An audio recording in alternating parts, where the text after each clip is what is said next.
बैठेंगे तब बुद्धि सुबुद्धि में बदलेगी। इसीलिए दुष्ट की संगति में नहीं बैठ करके संत की संगति में बैठना चाहिए। मीराबाई ने कहा, राम नाम रस पीजै मनवा, तजी कुसंग सत्संग बैठ नित, हरि चर्चा सुनि लीजै मनवा, राम नाम रस पीजै मनवा। तजी कुसंग सत्संग में बैठ नित। कहाँ बैठना है? ऐसे स्थानों पर मत बैठिए जहाँ चुगली होती हो। सास बहू की निंदा, बहू सास की निंदा, कैसे उसका घर फूट जाए, कैसे भाई भाई में झगड़ा हो जाए, कैसे पति पत्नी में झगड़ा हो जाए। जहाँ यह बातें चल रही हो वहाँ पर नहीं बैठना है। वहाँ पर बैठना है जहाँ पर बैठने से भाई भाई में प्रेम हो जाए, पति पत्नी में प्रेम हो जाए, परिवार में एकता आ जाए। ऐसे स्थान संसार में कहाँ है? ऐसे स्थान एकमात्र सत्संग है। यदि सत्संग में आकर के बैठेंगे तो परिवार में एकता आएगी, परिवार में सुख बढ़ेगी, अच्छे अच्छे ज्ञान को सीखेंगे। दुष्ट की संगति में बैठेंगे तो घर फूटेगा, घर फूटे गवार लूटे। इसीलिए निपट निरंजन दास जी महाराज ने कहा, यदि संगति ही करना है तो संगत साधुन की करिए, कपटी लोगन से डरिए। संगति करना ही है तो साधु महात्मा की संगति कीजिए। साधु असाधु सदन सुखकारी, सुमरहि राम ही देहि गनि गारी। साधु का संग करेंगे, राम नाम बोलने के लिए सीखेंगे। दुष्ट का संग करेंगे तो गाली बोलने के लिए सीखेंगे। चोरी करने के लिए सीखेंगे, शराब पीने के लिए सीखेंगे। संडे हो या मंडे रोज खाओ अंडे, अंडे खाने के लिए सीखेंगे। 80 चुटकी 90 ताल रगड़ के खैनी मुंह में डाल, यह सब सीखेंगे। लेकिन साधु के संग में बैठेंगे तो राम नाम बोलने के लिए सीखेंगे, सत्संग करने के लिए सीखेंगे, ध्यान करने के लिए सीखेंगे, स्तुति का गायन करने के लिए सीखेंगे। बैठेंगे दुष्ट में तो गाली बोलने के लिए ही सीखेंगे। एक चोर चोरी करने के लिए गया, घर में चोरी किया और चोरी करते हुए घर के लोग जग गए। तो चोर को भी एहसास हुआ कि लगता है घर वाले जग गए, तो फटाफट जितना सामान चुराया था फटाफट बांधा, घोड़े पर लाद करके भागा। घर वाला भी घोड़े पर सवार होकर के उसका पीछा किया। जैसे ही चोर को पता चला कि पीछे से मेरा पीछा हो रहा है, अपने घोड़े को और तेजी से दौड़ाया। घोड़े को दौड़ाते दौड़ाते रास्ते में एक चोर की बस्ती थी और एक चोर के घर के आंगन में दरवाजे पर एक पिंजरे में तोता था। जैसे ही वह चोर उसके दरवाजे पर पहुंचा तो तोता अपने आप बोलने लग गया, अरे पकड़ो पकड़ो, मारो इसको, पीटो, चोरी करके भाग रहा है, इसको बांधो, पीटो, मारो। जैसे ही चोर सुना तो और घोड़े को तेजी से दौड़ाया। घोड़ा भागता भागता जंगल चला गया। जंगल में एक साधु की कुटिया थी और साधु की कुटिया पर भी एक पिंजरे में तोता था। जैसे ही वहां पहुंचा तो वह तोता बोलता है, आओ, बहुत दूर से आ रहे हैं, थक गए होंगे, पानी पी लीजिए, आराम कर लीजिए, भोजन कर लीजिए। अब तो चोर को आश्चर्य का ठिकाना नहीं। एक ही जाति के पक्षी रास्ते में मिला था, वे बोल रहे हैं कि पकड़ो पकड़ो इसको, मारो, पीटो, बांधो। और यहाँ भी वही पक्षी है, उसी जाति का है, यह कहता है बहुत दूर से आ रहे हैं, आओ, बैठो, आराम कर लो, पानी पी लो। इसमें इतना अंतर क्यों? एक ही जाति के पक्षी में इतना अंतर क्यों?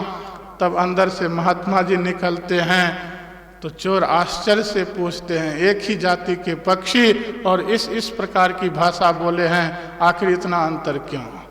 तब महात्मा जी ने कहा, वह दिन रात चोर की संगति में रहता है, इसलिए चोर की भाषा सीखा है। और यह सुग्गा दिन रात साधु की संगति में रहता है, इसलिए साधु की भाषा सीखा है।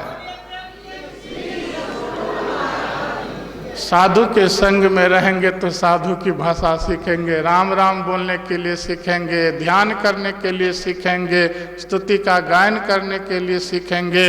और दुष्ट की संगति में बैठेंगे तो शराब पीने के लिए सीखेंगे, जुआ खेलने के लिए सीखेंगे, खैनी खाने के लिए सीखेंगे। इसीलिए संगत साधुन की करिए। और साधु महात्मा क्या करते हैं? जा दिन संत पाहुने आवत। संत कैसे होते हैं? साधु महात्मा कैसे होते हैं? पाहुने के समान होते हैं। पाहुना किसको बोलता है? आजकल जिसको हम लोग जीजा जी बोलते हैं उसी को पहले पाहुना बोलता था। तो जा दिन संत पाहुने आवत, जिस दिन पाहुना आते हैं आपके यहाँ, यदि आपके जमाई राजा आ गए, जीजा जी आ गए, तो कितना आदर सत्कार, कितना स्वागत, इतना उनका आदर सत्कार स्वागत होता है। लेकिन फिर भी कभी वे कहते हैं कि बैठ करके मैं भी ध्यान करता हूँ, तू भी करो। कभी बोलते हैं, कभी जमाई राजा कहा, कभी कहते हैं कि मैं भी स्तुति का गायन करता हूँ, तू भी बैठ करके स्तुति करो। कभी कहते हैं कि मैं भी सत्संग करता हूँ, तू भी बैठ करके सत्संग करो। सिनेमा दिखाने के लिए भले लेकर चले जाएंगे, शॉपिंग कराने के लिए भले लेकर चले जाएंगे, बाजार घुमाने के लिए भले लेकर के चले जाएंगे, लेकिन सत्संग करने के लिए नहीं बोलेंगे।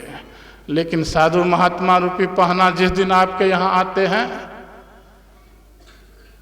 सुमिरत और सुमिरावत, खुद भजन करेंगे और आपसे भी कहेंगे आप भी बैठकर भजन करो, खुद ध्यान करेंगे और कहेंगे आप भी बैठकर ध्यान करो, खुद स्तुति करेंगे और आपसे भी कहेंगे कि आप भी बैठकर के स्तुति करो।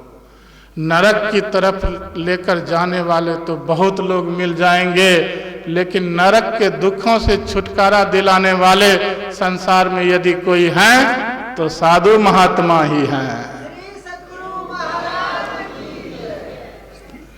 पूज्य सहदेव बाबा आप लोगों को नरक के दुखों से छुटकारा दिलाने के लिए यह सत्संग मंदिर बनवाया है। यहाँ आकर के बैठेंगे, सदगुरु का दर्शन करेंगे तो क्या होगा? सदगुरु दरस देन हित आए भाग जगे हमरे। यदि गांव वाले लोग यहाँ आकर के गुरु महाराज को प्रणाम करेंगे तो सारे उल्टे उल्टे भाग सीधे हो जाएंगे।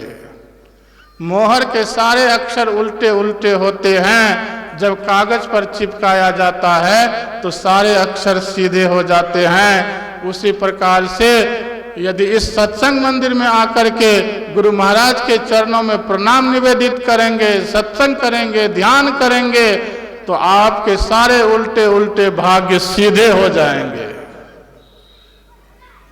और साधु महात्मा क्या करते हैं? बंधन कठिन कर्म जो पहले, सोऊ काटी बहावत जा दिन संत पाहुने आवत। आपसे भजन करवा करके, सत्संग करवा करके, ध्यान करवा करके जितने अशुभ कर्मों का बंधन पड़ गया है, सारे बंधनों में आग लगा देंगे और छुटकारा दिला देंगे। आवागमन के दुखों से छुटकारा दिला करके मोक्ष दिला देंगे। तो साधु का संग करेंगे तब तो, संग करेंगे दुष्ट का तो कहाँ से यह सब चीज मिलेगा? इस प्रकार से सत्संग करते करते दोपहर रात बीत गई।